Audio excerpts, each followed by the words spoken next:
Hello हमारे प्यारे प्यारे बच्चों। तो आज हम लेंगे आपकी क्लास नंबर सेकंड, जो कि आपकी होगी साइंस वाली। ठीक है ना। अब यहाँ पर बहुत से बच्चे ऐसे होंगे जिनको पता होगा कि अभी अभी मतलब कुछ देर पहले ही मतलब आपका जो सिलेबस है यूपी टेट और जो सुपर टेट का बेटा आपका, तो वो आपका रिलीज हो चुका है ना। तो अब जाहिर सी बात है, जो बच्चे मतलब स्पेशली यूपी के जो बच्चे हैं, मतलब जो ये मतलब वेट कर रहे थे कि यूपी में जो वैकेंसी आएगी तभी मतलब हम एक जॉब ले पाएंगे, तो वो बच्चे मतलब तैयार हो जाए। नो डाउट आपका इलेक्शन से पहले, जो 27 में इलेक्शन है मतलब योगी जी वाला, उससे पहले आपकी वैकेंसी आएगी और वो कंप्लीट भी होगी। इसलिए दम लगा दीजिए, सीटेट क्वालिफाई कर लीजिए, उसके बाद में पूरी तरीके से जो सुपर कैट है बेटा उसके लिए आप जो लग जाइए, क्योंकि किस्मत हर किसी को मौका देती नहीं है। अगर आपको दिया हुआ है तो आप उसको अच्छे से बनाइए। ठीक है ना। तो चलिए, आज की क्लास से पहले, उससे पहले आपका आज का मोटिवेशन वो क्या है, तो वो है आपका ट्रस्ट योर एबिलिटीज। यानी कि अपनी जो एबिलिटीज है बेटा उन पर आपको विश्वास करना ही पड़ेगा, है ना। ये मत सोचिए कि मतलब उसके पास ये है उसके पास ये है। आपके पास जो है आपको उसमें संतुष्ट रहना ही पड़ेगा। ठीक है ना। और अगर आप डेली 1% भी आप आगे बढ़ते हैं तो नो डाउट आप मतलब एक दिन और उससे काफी आगे होंगे। तो आज का आपका पहला सवाल सिंपल सा है, बस थोड़ा सा लेंदी है। देखिए, विच of the following statement is correct. तो आपको बताना कि इनमें से कौन सा आपका सही है। ठीक है ना। स्टेटमेंट ए बोल रहा आपसे क्या है, देखिए, a body can have zero distance but non zero displacement. किसी पिंड की दूरी शून्य हो सकती है परंतु विस्थापन शून्य नहीं हो सकता है। ये जो है आपका, ये आपका गलत स्टेटमेंट है, क्योंकि अगर आपका जो डिस्टेंस है बेटा, दूरी जो है आपकी शून्य है, तो डिस्प्लेसमेंट भी आपका जीरो होगा। ओके। अब देखो, स्टेटमेंट बी क्या बोल रहा है, a body can have zero speed but non zero velocity. यानी किसी पिंड की गति शून्य हो सकती है लेकिन वेग शून्य नहीं हो सकता है। ऐसा तो है नहीं। अगर किसी बॉडी की मतलब जो आपका स्पीड है ना, जो गति है आपकी, वो अगर शून्य है तो आपका जो वेलोसिटी होगा आपका, यानी कि जो आपका वेग होगा वो भी क्या आपका कैसा होगा, वो भी आपका शून्य होगा। ठीक है ना। तो ये भी आपका रॉन्ग हो गया। ठीक है ना। स्टेटमेंट सी बोल रहा है आपसे, a body can have zero velocity but non zero acceleration. बिल्कुल सही बात है ना। कोई बॉडी है, अगर उसका जो मतलब वेलोसिटी है बेटा आपकी, यानी जो वेग है आपका वो जीरो है, शून्य है, तो थोड़ा शून्य नहीं होगा। ओके। उसी प्रकार से स्टेटमेंट डी आपका बोल रहा है, a body can have zero displacement but non zero velocity. यानी किसी पिंड का विस्थापन शून्य हो सकता है लेकिन वेग शून्य नहीं हो सकता। ये भी आपका क्या है, करेक्ट स्टेटमेंट आपका है। यानी कि सी और डी जो है आपके स्टेटमेंट, वो आपके बेटा करेक्ट है। तो यानी कि आपको जो आपका ऑप्शन में सी है बेटा, वो आपका करेक्ट आंसर आपका हो जाएगा, है ना। चलिए, अब देखते हैं क्वेश्चन नंबर क्या बेटा, सवाल आया आपका 32। ये क्या पूछ रहा है आपसे, the sample of a water boil at 102 degree Celsius at normal temperature and pressure, what can you say about its freezing point. ये बोल रहा है कि जल का कोई नमूना है, सामान्य तापमान पर 102 डिग्री सेल्सियस पर सामान्य ताप पर उबलता है, तो आप उसके हिमांक मतलब जो आपका फ्रीजिंग पॉइंट है उसके हिसाब से आप बताना कि कौन सा आपका सही होगा, है ना। अब मान लीजिए कि मतलब एक बीकर में आपका मतलब पानी है ना, और वो आपका बेटा खोल रहा है ना। क्या हो रहा है आपका, बॉयल हो रहा है ना। और कितने पे, 102 डिग्री सेल्सियस पर आपका बॉयल हो रहा है आपका, है ना।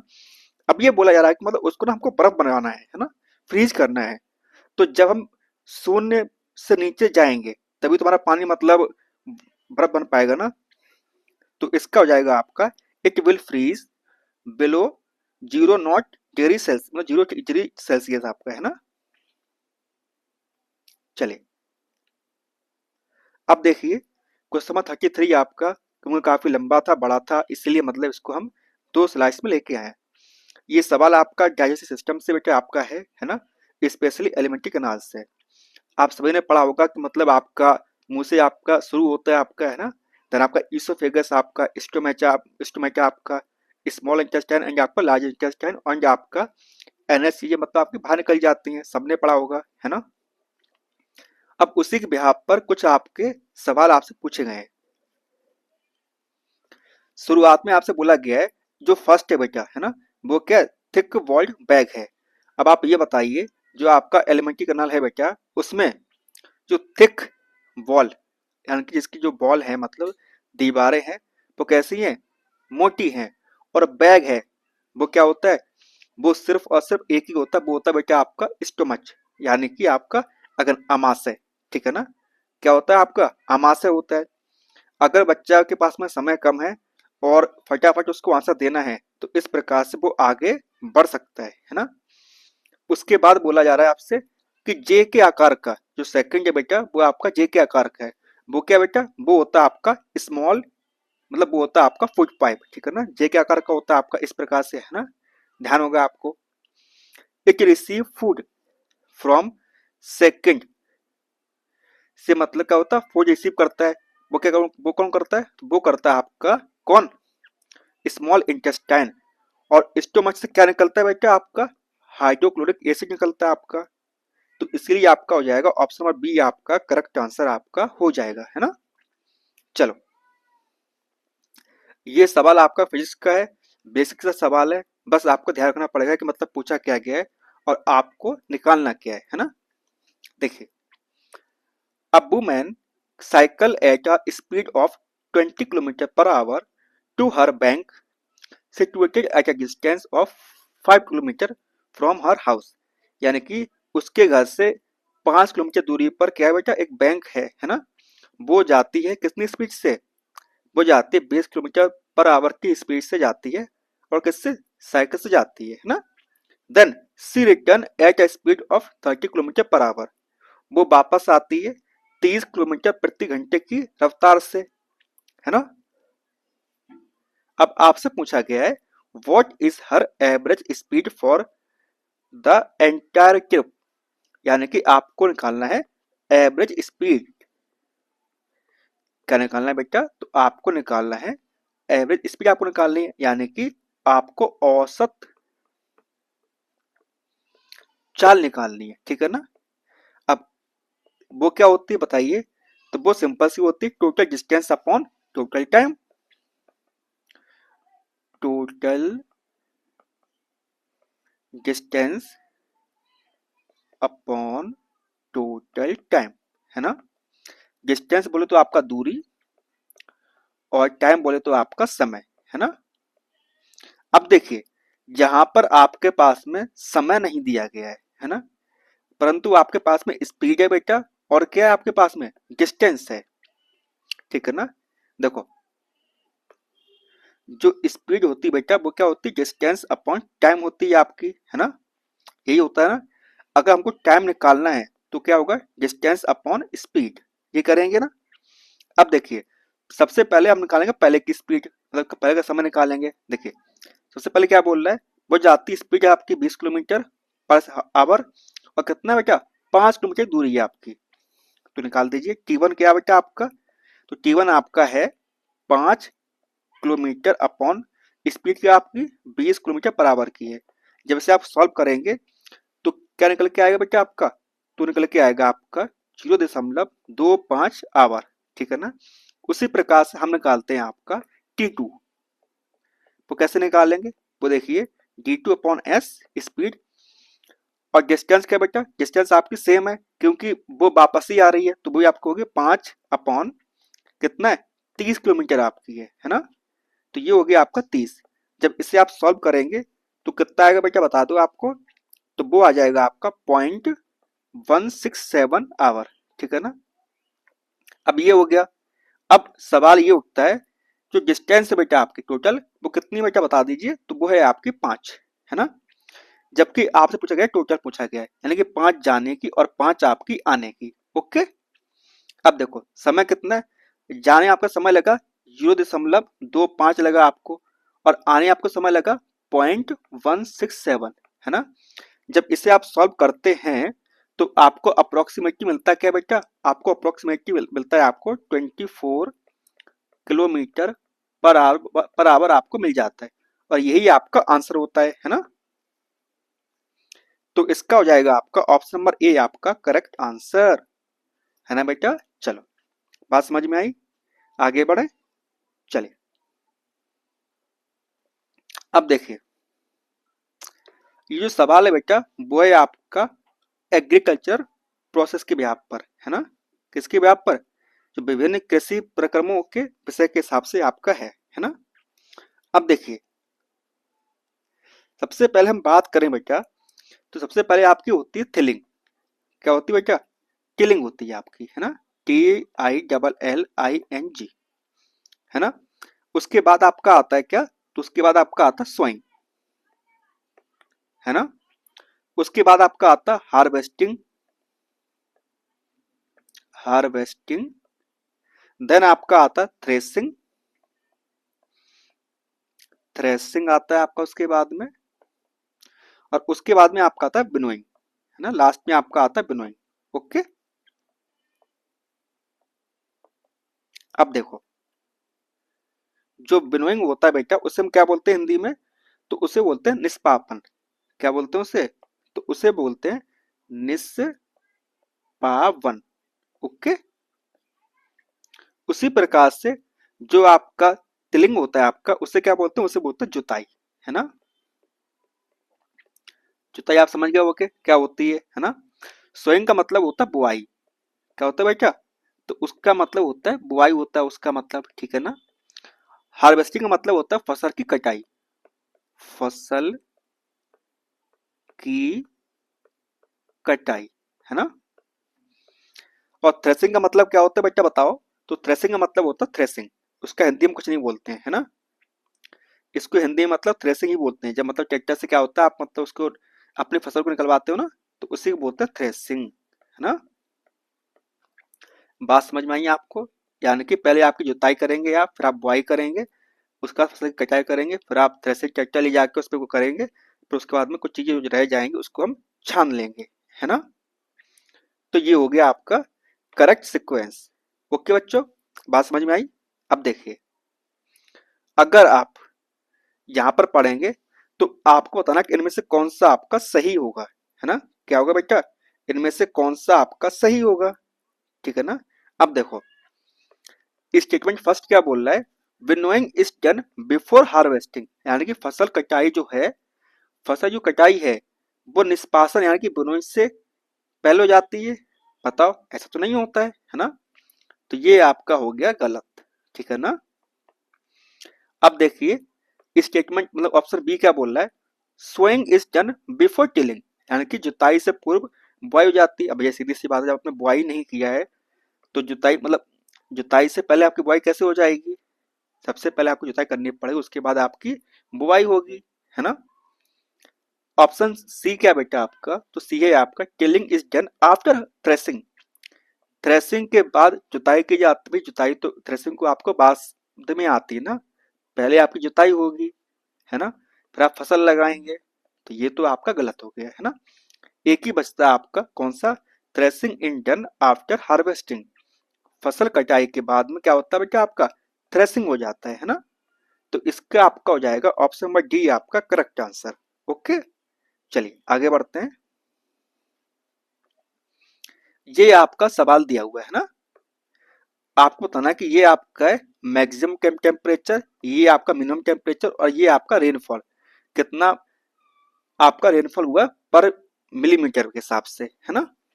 अब देखिए, जहां पर दिखा रहा बेटा आपकी बरसात बहुत कम हुई है ना। जनवरी फरवरी मार्च अप्रैल मई और जून में आपकी बहुत ही कम बरसात हुई है ना।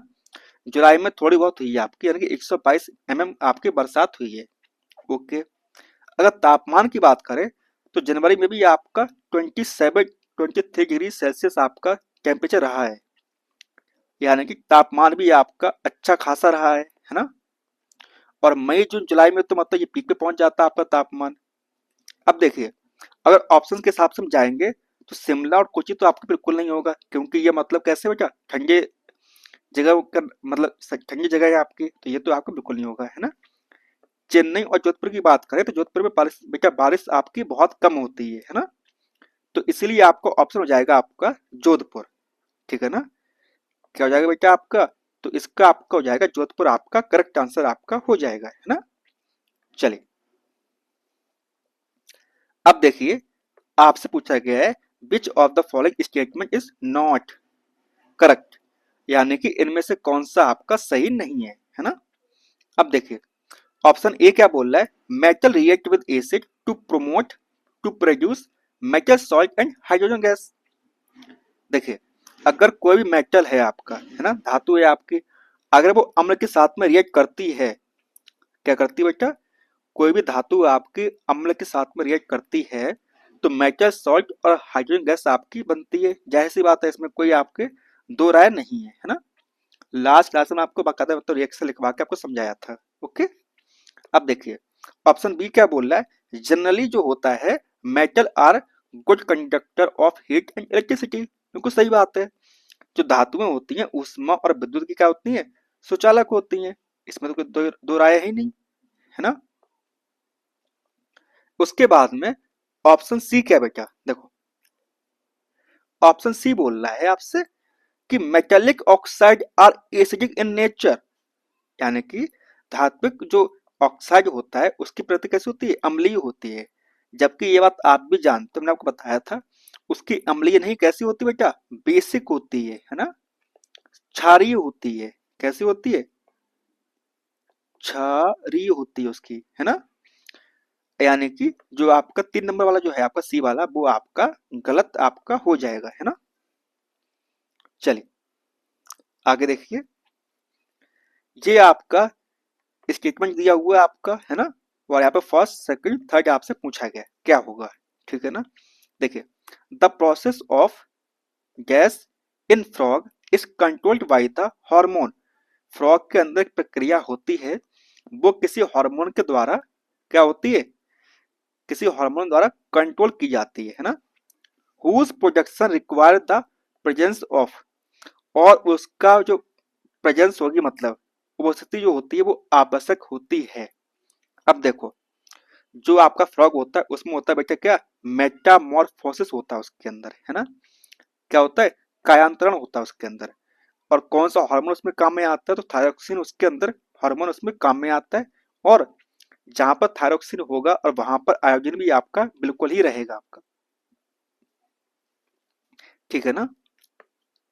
तो इसका हो जाएगा आपका ऑप्शन नंबर सी आपका करेक्ट आंसर आपका हो जाएगा बेटा, है ना। चलिए आगे बढ़े, सवाल नंबर 39, सिंपल सा सवाल है बेटा, which of the following set of substance that are basic in nature. कौन से आपके क्षार की प्रकृति के आपके हैं। देखिए अगर यहां पर हम बात करें बेटा किसकी, विनेगर की, छिरके की, तो ये तो आपका एसिडिक होता है आपका, सभी जानते हो कैसा होता है आपका, एसिडिक होता है ना। विनेगर आपका हो गया, ठीक है ना बेटा। अब जहां जहां पे विनेगर लिखा हुआ है वो आपका आंसर नहीं होगा, ठीक है ना। ये तो विनेगर आपका हो गया। उसके बाद बात करें आपका लेमन जूस की, ये भी कैसा होता है बेटा आपका, अम्लीय होता है ना। बात समझ में आई। अब देखिए लेमन जूस मिल गया आपको, तो ये तो आपके बिल्कुल ही नहीं होंगे आपके, है ना। बस एक ही बचता आपका, वो है आपका ऑप्शन नंबर सी वाला, है ना। और ये सारे कैसे होते हैं, क्षारीय होते हैं आपके, ठीक है ना। इसको बोलते हैं एलिमिनेशन, मतलब कि एलिमिनेशन मेथड, यानी कि आपने कुछ ऑप्शंस को देखा और उसके ब्याह पर इसको काट दिया, है ना। इतना समय नहीं होता कि आप सब कुछ करें उसमें। चलिए अब आगे बढ़े बेटा, चलिए अब आगे बढ़ते हैं। सवाल नंबर आपका क्या है बेटा, 40 आपका, 40 आपका।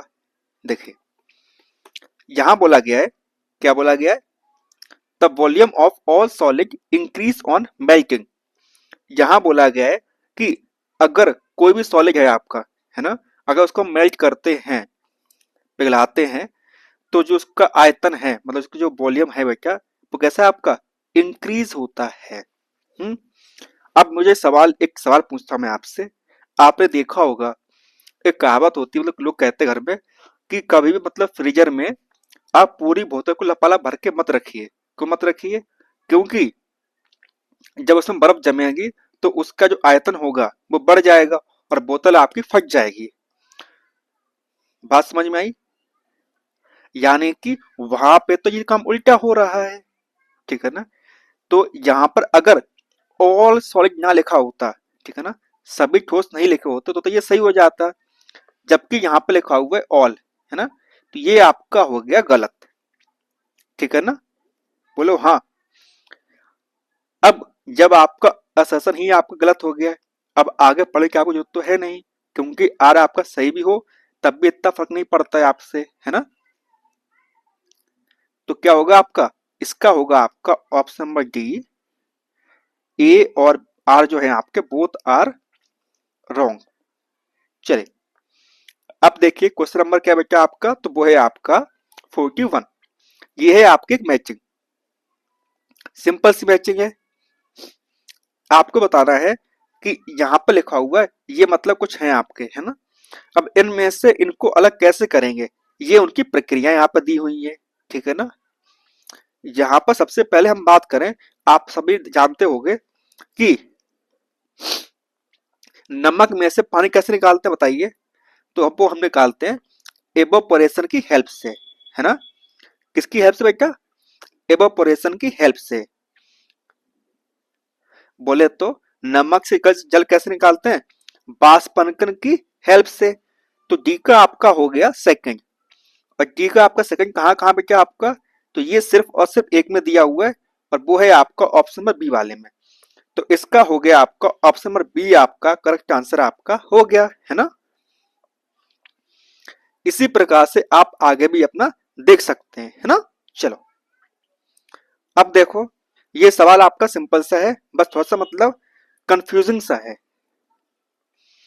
ये वही है डेंसिटी आर्किमिडीज प्रिंसिपल, आपको जो मैंने पहले क्लास ली थी वहां पे आपको मैंने साफ साफ समझाया था किस प्रकार से आपका आर्किमिडीज प्रिंसिपल काम करता है ना, और क्या आपका बाइंड फोर्स होता है। देखिए यहाँ पर ए है आपका, ये आपका बी है, और ये आपका सी है। Wait a second, A B और सी। यहाँ पर वेट ऑफ एन ऑब्जेक्ट कितना बेटा, एक 150 न्यूटन है, यहाँ पर 100 न्यूटन है, और यहाँ पर आपका 95 न्यूटन है आपका, ठीक है ना। उसके ब्याह पर आपके पास में ए बी सी आपके पास में क्या दिए बेटा, ए बी सी आपके पास में स्टेटमेंट आपके दिए हुए हैं, है ना।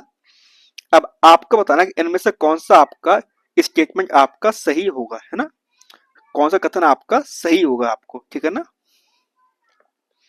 ये आपका ए बी और सी।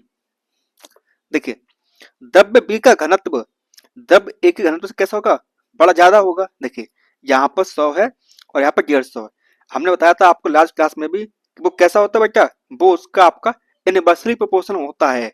तो ये आपका हो गया सही, है ना। बात समझ में आई। अब देखिए स्टेटमेंट बी क्या बोल रहा है, buoyant force of acting on the object of liquid B जो है वो ज्यादा है buoyant force of acting on the object of the liquid ए।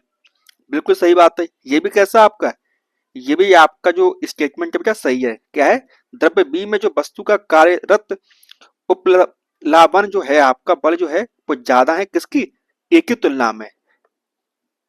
तो ये भी आपका सही हो गया।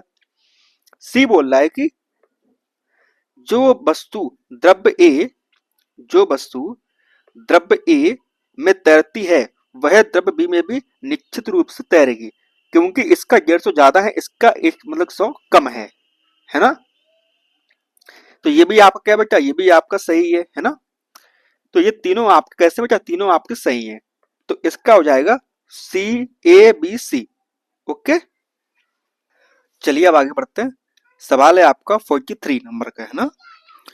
आपको बताना है कि इनमें से कौन सा आपका सही होगा आपका, है ना। देखिए जो स्टेटमेंट फर्स्ट ऑप्शन जो आपका फर्स्ट है, a convex mirror always form a real image, क्या ऐसा होता है बताइए। जी नहीं होता है ना। तो ये तो आपका हो गया रॉन्ग। ऑप्शन बी क्या है बेटा, a concave mirror always form a virtual image, भाई वर्चुअल नहीं बनाता हमेशा, रियल ही बनाता है वो। तो ये भी आपका निपट गया। ऑप्शन सी क्या है, a concave lens always form a real image, ये भी आपका नहीं होता है, बहुत रहता है ना। A convex lens can form as well as real as well as virtual image, एक उत्तल लेंस वास्तविक के साथ साथ आभासी प्रतिबिंब भी बनाता है। लेंस एंड मिरर आप पढ़ के जाइएगा, ये आपके एग्जाम पॉइंट ऑफ व्यू से काफी महत्वपूर्ण है बेटा आपके लिए, है ना। चलो,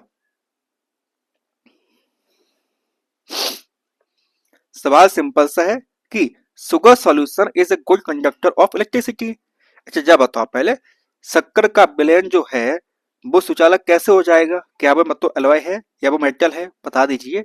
नहीं है, तो ये कैसा होगा? ये होगा आपका बैड कंडक्टर ऑफ इलेक्ट्रिसिटी, ठीक है ना। रीजन क्या दे रहा है? Sugar does not dissociate into ions in water. बिल्कुल सही बात है, शक्कर जो है जल के आयनों में वियोजित नहीं होती है, ठीक है ना। यानी कि जो आपका आर जो है आपका वो सही है, और जो ए है आपका वो आपका असत्य है। समटाइम्स क्या होता है बेटा, जो आपको ऑप्शंस होते हैं मतलब इस प्रकार से डिजाइन किए जाते हैं कि आपको उसको देखना पड़ेगा, है ना। चलो, क्वेश्चन नंबर आपका 45, which of the following is not correct with regard to the properties of magnetic lines of a object, है ना। चुंबकीय बल की जो रेखाएं होती हैं आपकी, यानी कि जो आपका चुंबकीय बल होता है रेखाओं गुणों के विषय में निम्न के में से कौन सा आपका सही नहीं है, ठीक है ना। अब देखो, सबसे पहले बता देते हैं आपको, ये है आपके मैग्नेटिक फील्ड लाइंस, ठीक है ना। ये आपका नॉर्थ पोल, ये आपका साउथ पोल, है ना। नॉर्थ पोल से आपकी निकलती हैं, है ना, मैग्नेटिक फील्ड लाइंस आप निकलती हैं और साउथ में आकर आपकी अंदर जाती हैं, ठीक है ना। और जो अंदर होता है बेटा सेम टाइप का आपका अंदर भी रहता है ना। यानी कि ये आपका क्लोज्ड सर्कुलर लूप आपका बनाता है। अगर अंदर की बात की जाए, अंदर आपका इसका उल्टा होता है। अंदर आपकी जो मतलब जाती है वो कहाँ जाती है? साउथ से जाती है आपके कहाँ पर? नॉर्थ में जाती है, ठीक है ना, ठीक है ना। अंदर ये आपका उल्टा रहता है। ये बात समझ में आई आपको? अब देखिए, ऑप्शन फर्स्ट क्या बोल रहा है आपसे? Magnetic lines of a force do not intersect each other. ये आपस में क्या करती हैं? इंटरसेक्ट नहीं करती। बिल्कुल सही बात है, ये लाइंस हमेशा आपकी अलग रहेंगी, ठीक है ना, अलग क्लोज लूप बनाएंगी। ऐसा नहीं कि मतलब ऊपर ये किसी ऊपर से ऊपर चढ़ गई आपकी, ये आपस में इंटरसेक्ट नहीं करती हैं, तो ये तो आपका सही है ना। बी क्या बोल रहा है? Each line is a closed end continuous curve. प्रत्येक रेखा जो है एक बंद और सतत वक्र बनाती है, यानी कि पूरा कंट्रोल वाला, ठीक है ना। तो ये भी आपका सत्य है, ठीक है ना। अब देखिए सी वाला, the direction of field lines outside the magnet is from south pole to north pole. ये बोल रहा है कि चुंबक के बाहर साउथ से नॉर्थ, जबकि इसका उल्टा होता है। ये अंदर जाता है साउथ से नॉर्थ, लेकिन जो बाहर जाता है बाहर जाता है नॉर्थ से साउथ, ठीक है ना बेटा। क्योंकि ये आपसे गलत पूछा गया आपसे, तो इसका आंसर आपका यही वाला हो जाएगा, है ना। इसका आंसर होगा आपका ऑप्शन नंबर सी, आपका करेक्ट आंसर आपका हो जाएगा, है ना। अब देखिए क्वेश्चन नंबर 46 क्या बोल रहा है? सिंपल सा है आपका, अ school child complain of weakness. एक मतलब स्टूडेंट है, मतलब स्कूल की लड़की, है ना, मतलब बच्चा है जिसको मतलब कमजोरी हो रही है, और ब्लीडिंग कम्स, जो मतलब उसके जो गम्स है मतलब वहां से मतलब क्या खून निकल रहा है ना। Enhancing the intake of which of the following can be helpful to them. यानी कि किसकी हेल्प से वो ठीक हो सकती है।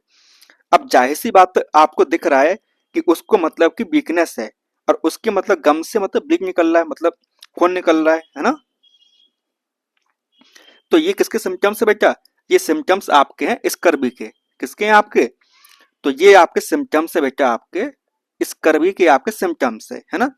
और ये बात आप जानते हो कि स्कर्वी किससे होती है? तो स्कर्वी होती है आपकी विटामिन किससे?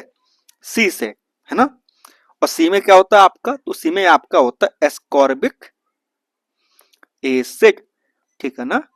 क्या होता है आपका इसमें? ये होता है एस्कॉर्बिक अम्ल इसमें होता है। और इसके लिए क्या करना पड़ता है? इसके लिए आपको खट्टे वाले जो मतलब फ्रूट्स होते हैं, मतलब फल होते हैं, आपको वो खाना पड़ता है ना। जैसे कि आपका आंवला हो गया।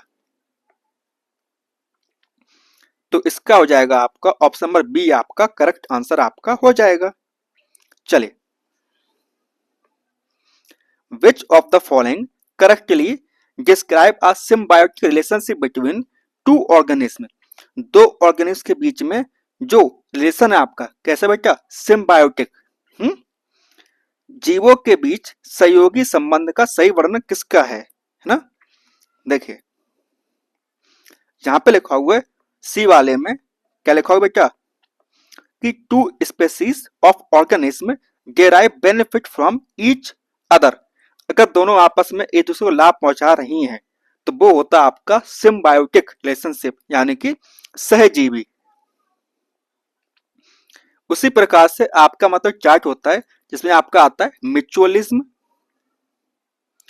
ये आपके एग्जाम में पूछा जाता है बेटा, ठीक है ना। म्यूचुअलिज्म क्या होता है आपका, है ना। कॉमन सेलिज्म क्या होता है आपका, कॉमन सेलिज्म क्या होता है बेटा आपका, है ना। प्रीडेशन क्या होता है आपका, प्रीडेशन क्या होता है आपका, है ना। पैरासिटिज्म क्या होता है आपका, पैरासिटिज्म क्या होता है आपका। उसी प्रकार से एक होता है आपका एमेंसेलिज्म, एमेंसेलिज्म, और एक होता है आपका कंपटीशन। क्या होता है बेटा, कंपटीशन आपका रहता है ना। अगर हम हिंदी में बात करें इसकी तो म्यूचुअलिज्म का मतलब होता है बेटा आपका सहोपकारिकता,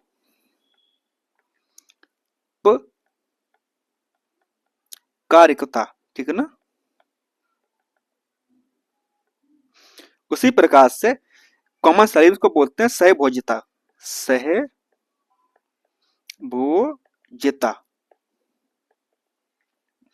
और अगर हम मतलब प्रेजिस्म की बात करें तो उसका मतलब होता है परभक्षण, परभक्षण, ठीक है ना। और अगर हम पैरासिटिज्म की बात करें तो इसका मतलब होता है परजीविता, ठीक है ना। क्या होती है, परजीविता होती है।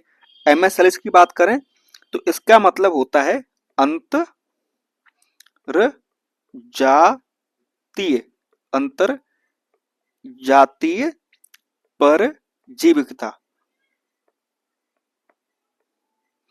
और अगर कंपटीशन की बात करें तो इसका मतलब होता है प्रतिस्पर्धा, ठीक है ना बेटा। ये हो गया। अब आप पूछोगे सर ये बता क्या रहे हो, देखो अगर यहाँ पर आपका स्पेसीज लिखा हो, है ना। सपोज यहाँ पर आपका स्पेसीज ए है आपका, ठीक है ना। और यहाँ पर आपका स्पेसीज आपकी कौन सी बेटा, बी वाली है ना। ये आपका चार्ट बना रहा हूं जो आपके लिए बहुत ही मतलब बेनिफिशियल होगा आपका, है ना, आपके लिए काम में आएगा। देखो म्यूचुअलिज्म में क्या होता है बेटा आपका, तो म्यूचुअलिज्म में आपका होता है बेटा दोनों को लाभ, है ना।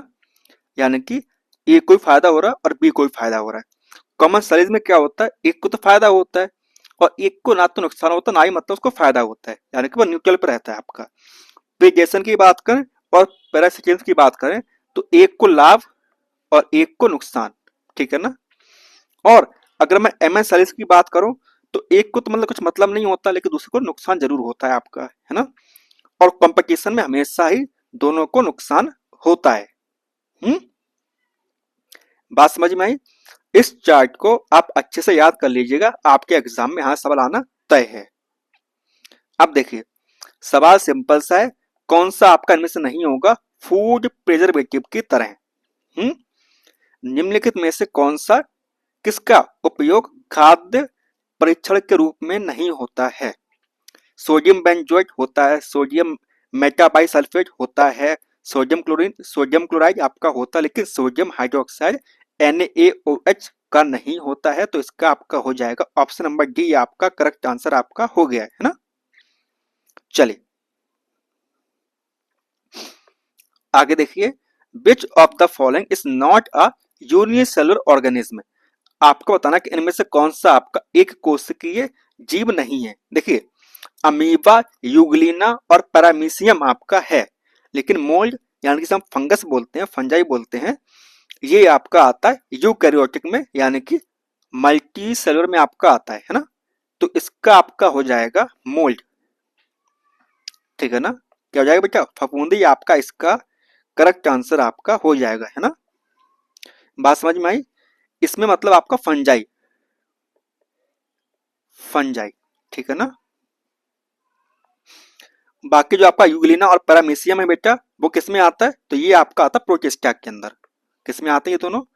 तो ये दोनों आपके आते हैं प्रोटिस्टा के अंदर आपके आते हैं, है ना।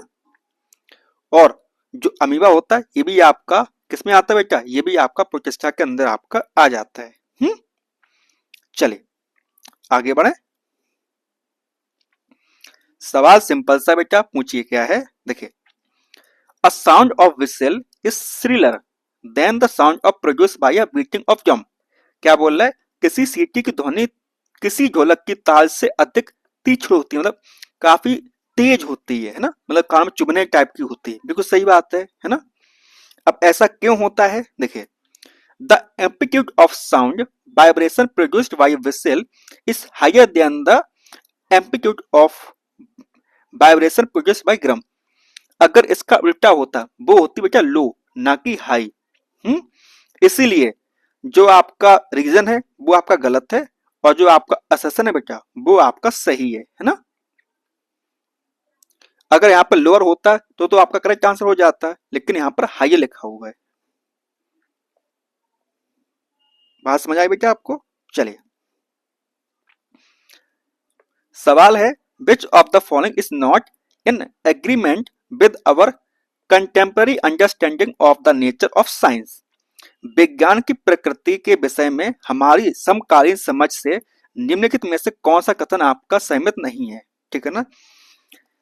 जो आपके इस प्रकार के सवाल रहते हैं, इनमें अलग समझ जरूरत पड़ती नहीं है, इसीलिए मैं इसको मतलब आपको आंसर ही बताता हूँ मैक्सिमम टाइम, है ना। वीडियो को पॉज कीजिए, अपनी समझ के हिसाब से इसका आंसर दीजिए, तो आपको पता चलेगा कि जो आपका आंसर है सी वाला वो आपका नहीं होगा, है ना। बाकी सारे आपके हो जाएंगे। सवाल है, what kind of question you would recommend to open book test. Open book test के हिसाब से कौन सा आपका सही होगा, है ना।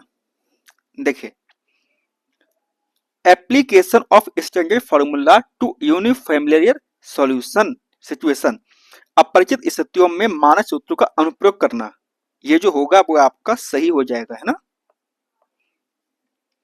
अब देखिए, सवाल नंबर 53 आपका वो क्या पूछ रहा है, इनमें से कौन सा आपका ऑब्जर्वेशन के हिसाब से सही होगा, है ना।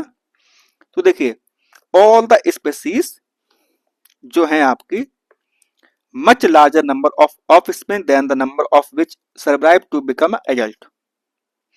इसको आप देख सकते हो, ऑब्जर्व कर सकते हो। क्या कर सकते हो कि सभी स्पेसीज जो हैं वह संख्या जो जीवित रहकर वयस्क बन सकती है उससे कहीं बड़ी संख्या में संतति उत्पन्न आपकी होती है। ये सवाल है बेटा आपका इन्वायरमेंटल वैलिडिटी के हिसाब से कौन सा आपका सही होगा, है ना। किसका? पर्यावरणीय वैधता के हिसाब से कौन सा आपका सही होगा। तो जो आपका ऑप्शन नंबर ए वाला है आपका वो आपका सही होगा। क्या होगा? Scientific concept have to be linked to learner local and global environment. ठीक है ना, यानी कि वैज्ञानिक संप्रत्यों को शिक्षार्थियों के स्थानीय और सार्वत्रिक पर्यावरण को क्या करना? जोड़ना। ठीक है ना। चलो, 55 नंबर जो सवाल है ये आपका मतलब वैल्यू बेस्ड टाइप का क्वेश्चन है आपका, है ना। जब से आप पढ़ेंगे तो आपको समझ में आएगा कि जो आपका संप्रेषण है आपका उसके हिसाब से ये आपका सही बैठ रहा है ना। तो इसका आपका हो जाएगा ऑप्शन नंबर बी आपका करेक्ट आंसर, है ना। चलिए, अब अगर इसे आप सॉल्व करेंगे तो इसका आपका आएगा plant growth would be dependent variable. इसका आपका आंसर है बेटा कौन सा वाला? इसका आपका आंसर है बी वाला। ठीक है ना। प्रेडिक्ट 59 आपका क्या बेटा? आपका इसका आपका लास्ट ऑप्शन नंबर डी। और ये आखिरी सवाल आपका, इसका आंसर बेटा आपका ऑप्शन नंबर डी वाला। ठीक है ना। तो मिलते हैं बेटा आपको नेक्स्ट क्लास में, तब तक के लिए पढ़ते रहिए, मुस्कुराते रहिए। धन्यवाद।